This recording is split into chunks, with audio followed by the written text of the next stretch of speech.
ऐसा कोई घर नहीं जिस घर के अंदर झगड़ा नहीं होता। ऐसा कोई घर नहीं जिसके अंदर पति पत्नी कभी लड़ाई नहीं करते, या उनके अंदर ऐसा कोई झगड़ा नहीं होता कि लड़की अपने पीहर चली जाती है, लड़का अपने काम पर चला जाता है।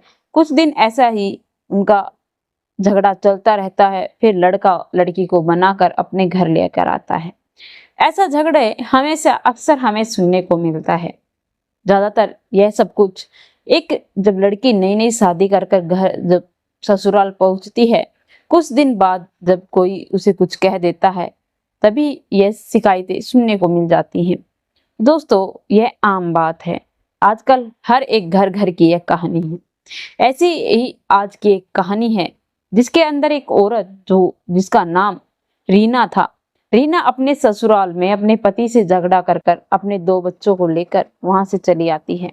लेकिन वह जब आती है तो अपने घर वालों से वह 4 साल बाद मिलती है। आखिरकार वह 4 साल कहाँ थी और उसे किसी ने ढूंढने की कोशिश क्यों नहीं की। नमस्कार, आदाब, सत श्री अकाल। मैं Priyanka Yadav crime moment channel पर आप लोगों का हार्दिक स्वागत करती हूँ। आशा करती हूँ आप लोग खुश होंगे, स्वस्थ होंगे, अपना और अपनों का ख्याल रख रहे होंगे।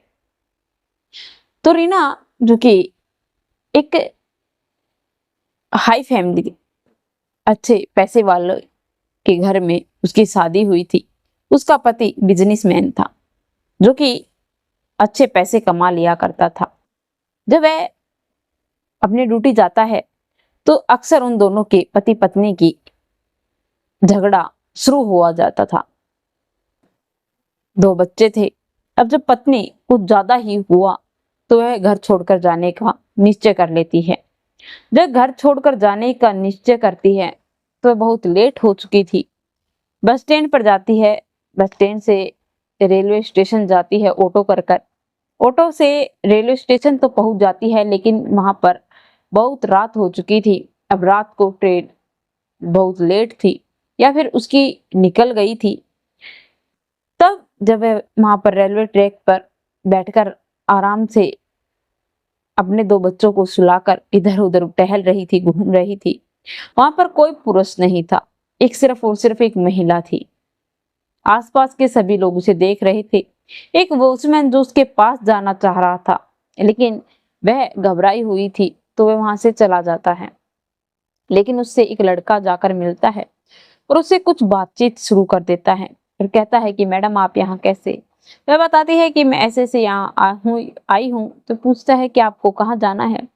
तो जब वह सब कुछ पूछता है तो वह उस पर बहुत जल्दी विश्वास कर लेती है, और विश्वास करने का नतीजा यही होता है कि वह उसे वहां से अपने बाइक पर बैठाता है, उसके दोनों बच्चे और वह, और कहता है कि चलिए मैं आपको उस बस स्टैंड पर छोड़ देता हूँ, वहां से आप बस पकड़कर जल्दी पहुंच जाएंगे। कहती है कि ठीक है। वह वहां से उसके साथ चली जाती है। रात के 3 बज चुके थे। रात के 3 बजे कोई बस नहीं थी। आसपास के जब वहां पर कोई इंसान था जिनका घर था, उनसे पूछा गया तो उन लोगों ने बताया कि सुबह 5 बजे से पहले कोई बस नहीं है। अब पूरे पूरे 2 घंटे थे। 2-3 घंटों के अंदर अब वह क्या करती। वह कहता है कि आप और मैं दोनों आपस में हमारी जान पहचान हो गई है, और आपके गांव में ही मेरी बहन की शादी की है, हमारी रिश्तेदारी है। चलिए आप एक काम कीजिए, 2 बच्चों को लेकर कहाँ घूमोगे, रात भर कहाँ रहोगे, आप हमारे साथ चलिए, हमारे घर रह लीजिए। वह मान जाती है क्योंकि उस पर अंधा विश्वास कर बैठी थी। वह उसके साथ चली जाती है और वह वहां जाने के बाद कहता है कि आप थक गई होंगी, लीजिए आप चाय पी लीजिए। रीना जो थकी हुई थी वह उसकी चाय ले लेती है और चाय पीने लगती है, लेकिन चाय पीने के बाद वह बेहोश हो जाती है। और उसके बाद जो वह लड़का उसे लेकर आया था वह उसके साथ गलत काम करता है, उसकी इज्जत पर हाथ डाल देता है। जब लड़की सुबह उठती है, उसे होश आता है, तो वह कुछ नहीं कहती, बल्कि उसे सब कुछ पता था। तो वह कहती है कि हमें अब बस स्टैंड पर छोड़ दीजिए, हम घर चले जाएंगे, क्योंकि वह समझदारी से काम लेना चाहती थी। लेकिन लड़का इतनी आसानी से उसका पीछा नहीं छोड़ वाला था। वह कहता है कि तुम इतनी खूबसूरत हो, 2 बच्चों को लेकर कहाँ जाओगे, कैसे इनका पालन पोषण करोगे, आप एक काम कीजिए, आप यहीं रह जाइए। यहाँ पर बहुत काम है, मैं आपको काम दिला दूंगा। वह कहता ही रहता है। तभी वह बोलती है कि मुझे कोई काम नहीं करना है, मैं अपने घर जाना चाहती हूँ, मेरे माता पिता हैं, मैं उनके पास रहूंगी। घर से वह बिना बताए निकली थी, माता पिता को कोई खबर नहीं होती है।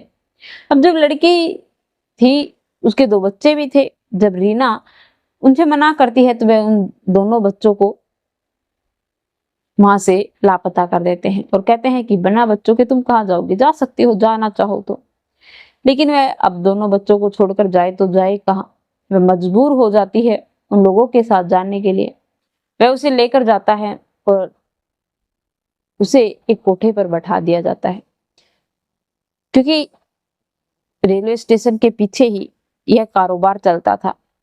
अब जो रीना थी वो बहुत खूबसूरत थी, उम्र भी उसकी ज्यादा नहीं थी, इसीलिए अब वह उनको पैसों की एक आमदनी लगी, इसीलिए उसे घेर लिया और मौके पर उसे निशाना बना लिया, अपना एक नया शिकार बना लिया। उसके दोनों बच्चों का प्राइवेट स्कूल में एडमिशन करवा दिया।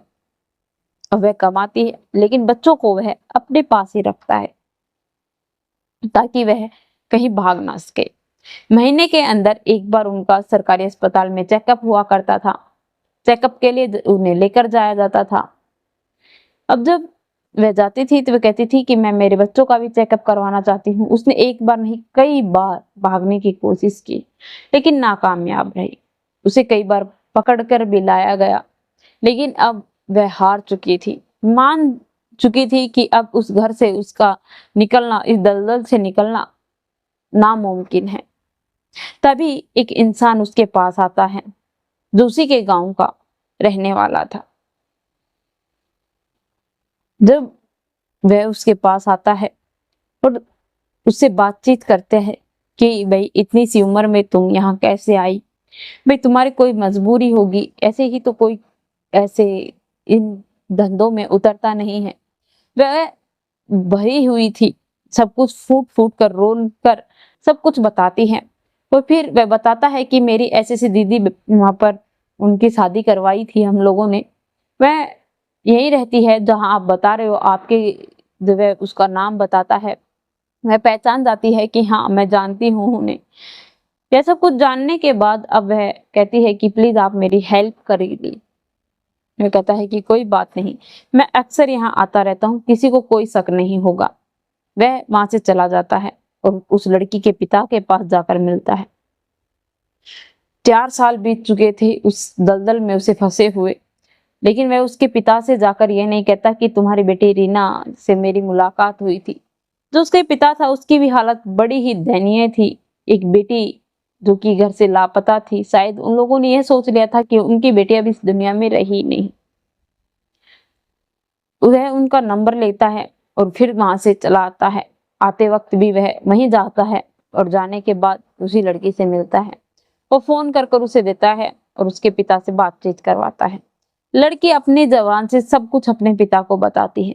पिता कहते हैं कि बेटा कोई बात नहीं, मैं आता हूँ तुझे लेने के लिए, तू घबरा मत। कहती कि ठीक है पापा। उसके पापा दूसरे दिन वहां जाते हैं। उसके पिता की उम्र हो चुकी थी। जब वहां की औरतें उसे देखती हैं तो बहुत ताना मारती है, लेकिन उसके पिता भी बहुत शर्मिंदगी महसूस कर रहे थे वहां पर अपने आप को खड़ा देखकर। लेकिन 2 दिन बीत जाते हैं, उसकी बेटी उसे नहीं मिलती। लेकिन कोशिश करने वालों की कभी हार नहीं होती, उनकी भी हार नहीं हुई। आखिर में जाकर उसे अपनी बेटी से मुलाकात हो ही गई। उसकी बेटी भी अपने पिता से, जो रीना थी, वह अपने पिता से ऐसे व्यवहार कर रही थी जैसे कि कस्टमर से करती है। उसके पिताजी बड़े ही शर्मिंदा महसूस कर रहे थे अपने आप को कि आज कैसे दिन आ गए हैं, एक बेटी अपने पिता से ऐसे बातें कर रही है।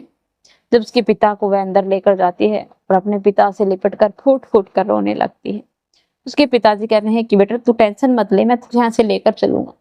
कहती है कि पापा नहीं, यहाँ से कुछ दूरी पर पुलिस स्टेशन है, दरोगा जी एक इंस्पेक्टर बैठते हैं, आप उनसे जाकर ये सब कुछ बता दीजिए, शायद वही हमारी कुछ हेल्प कर सकते हैं। जब ये बात सुनता है तो कहता है कि ठीक है बेटा, मैं अभी जाता हूँ और उनको सब कुछ बताता हूँ। उसके पिताजी वहां से जाते हैं और सब कुछ दरोगा जी से बता देते हैं, क्योंकि इतनी आसानी से वह लड़का उस लड़की को छोड़ने वाला नहीं। रीना को ये सब कुछ पता था, इसीलिए उसने अपने पिता को पहले ही सचेत कर दिया। अब वहां पर दरोगा जो कि रेड डाल देते हैं और उस लड़की रीना को वहां से सही सलामत निकाल देते हैं। और उसके 2 बच्चे, जब वो वहां जाती है तो दरोगा जी से मिलना चाहती थी, बात करना चाहती थी और उन्हें बताना चाहती थी कि न जाने इतनी कितनी लड़कियां हैं जो यहाँ ना चाहकर भी धंधा कर रही हैं, उन्हें भी यहाँ से निकलवा लिया जाए, मेरी यही गुजारिश है। यह सब कुछ सुनने के बाद दरोगा जी कहते हैं कि कोई बात नहीं बेटा, तू अपने घर जा, मैं सब कुछ देख लूंगा। यहाँ पर जितने भी लड़कियां हैं जो कि अपनी मर्जी के बगैर काम कर रही हैं, मैं उन्हें सभी को उनके घर सही सलामत पहुंचा दूंगा। जिस लड़के ने उसे गुमराह कर अगवा कर लिया था या अपने जासे में फंसा कर उसे ऐसे बंधन में बांध लिया था, उस पर सख्त से सख्त कार्रवाई करवाई गई और उसे जेल भिजवा दिया गया। और वह लड़की अपने माता पिता के पास पहुंच जाती है। उसके माता पिता अपनी बेटी को देखकर बहुत खुश होते हैं और अपनी बेटी को गले लगाकर फूट फूट कर रोने लगते हैं। उसके पति ने तो यहाँ तक भी कह दिया था कि न जाने तुम्हारी बेटी जी रही है या मर रही है। इसीलिए माता पिता यह सोचते हैं कि उनकी बेटी अब इस दुनिया में रही नहीं। तो दोस्तों, यह रही रीना की कहानी। आप लोगों को रीना ने जो कदम उठाया वह कैसा, उसके बारे में क्या राय है? उसे अपना घर छोड़कर जाना चाहिए था या नहीं? अपनी अपनी राय कमेंट बॉक्स में लिखकर जरूर बताना। मेरे चैनल को सब्सक्राइब करना, बेल नोटिफिकेशन को ऑन करना ताकि ऐसी हर वीडियो जल्द से जल्द आप लोगों तक पहुंच पाए।